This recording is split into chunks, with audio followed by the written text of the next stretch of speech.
আসামিদের আদালতে না পাঠিয়ে থানা থেকেই ছেড়ে দেবার বাণিজ্য করতেন যশোরের এসপি জিয়াউদ্দিন। বিস্তারিত দেখুন যশোর প্রতিনিধির পাঠানো প্রতিবেদনে। সারা দেশে বিভিন্ন বিটে সাংবাদিক নিয়োগ দিচ্ছে অগ্রযাত্রা। নির্ভীক বস্তুনিষ্ঠ সাংবাদিকতার প্রত্যয়ে যোগ দিন আপনিও। যোগাযোগ করুন 01309323281 এই নম্বরে। যোগদানে 6.5 মাস পর প্রত্যাহার হয়েছেন যশোরের পুলিশ সুপার জিয়াউদ্দিন আহমেদ। সোমবার সন্ধ্যায় পুলিশ হেডকোয়ার্টারের ডিআইজি কাজী ফজলুল করিমের স্বাক্ষরিত চিঠিতে তাকে প্রত্যাহার করা হয়েছে। চিঠিতে যশোরের পুলিশ সুপারকে পরবর্তী জ্যেষ্ঠ কর্মকর্তার নিকট দায়িত্বভার বুঝিয়ে দিয়ে মঙ্গলবারের মধ্যে ঢাকায় পুলিশ হেডকোয়ার্টারে রিপোর্ট করার জন্য বলা হয়।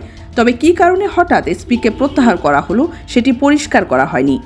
এ ব্যাপারে জেলা পুলিশের মুখপাত্র ও যশোরের অতিরিক্ত পুলিশ সুপার নুরি আলম সিদ্দিকী জানান, বদলির সংক্রান্ত একটি চিঠি যশোরে পাঠানো হয়েছে, তবে বদলির কারণ সম্পর্কে তারা অবগত নন।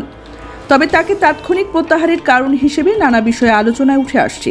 এর মধ্যে সবচেয়ে বেশি আলোচিত গত রোববার মনিরামপুর থানায় গ্রেপ্তার আসামিদের টাকার বিনিময়ে ছেড়ে দেওয়ার অভিযোগকে কেন্দ্র করে সৃষ্ট হামলা, ভাঙচুর মামলা ও গ্রেপ্তারের ঘটনা। এছাড়াও জেলার আইন শৃঙ্খলার পরিস্থিতি অবনতি ও অপ্রতিরোধ স্বর্ণ চোরাচালানকে অন্যতম কারণ হিসেবে দেখছেন যশোরের মানুষ।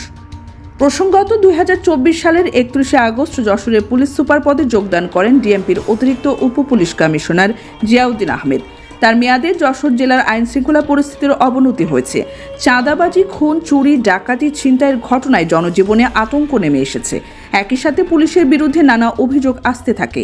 সর্বশেষ রোববার মনিরামপুরে মাদকসহ 4 আসামি ধরে টাকার বিনিময়ে ছেড়ে দেওয়ার অভিযোগ ওঠে।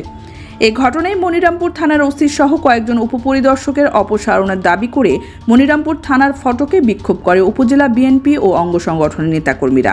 থানা ঘেরাওকালে বিএনপি নেতারা অভিযোগ করেন, সুনির্দিষ্ট অভিযোগের ভিত্তিতে পুলিশ আসামিদের ধরে আনছেন ঠিকই, কিন্তু রহস্যজনক কারণে আদালতে সোপর্দ না করে থানা থেকে ছেড়ে দিচ্ছেন। দাগী অপরাধী হওয়ার পরও তাদেরকে ছেড়ে দেওয়া ফ্যাসিস্টদের সহযোগিতার নামান্তর। এসবের নেপথ্যে পুলিশের অর্থ বাণিজ্য জড়িত বলে তারা দাবি করেন।